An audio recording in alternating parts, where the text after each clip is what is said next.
Here's how to do slow motion in CapCut. Now, if you're in CapCut and you wanted to do slow motion, you wanted to take a specific part of a video and slow it down, I'll show you how to do it. So let's open up CapCut here, and I'm just going to tap on New Project. And I'm just going to choose this specific video. You can see I can play it and say I wanted to slow it down right when he passes by that home base. What I can do is tap on the video here, and then I'm going to tap on speed at the bottom left.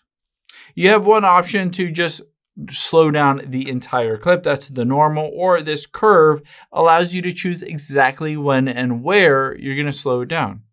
So let's hit custom here and then edit. Now what I can do is I can take my finger on any of these. It'll show me kind of where it's slowing it down, and let's choose I want to slow it down right there, and I want to show it down to 0.5 speed. And you can see it kind of shows you what it looks like. And let's say I want to speed up the very end to be a bit faster. And let's see what it looks like. So it's going to be normal, slow-mo, and then speed up at the very end. And then just hit the check mark. Of course, there's some presets here. You can play around with some of these presets that they have built into CapCut as well.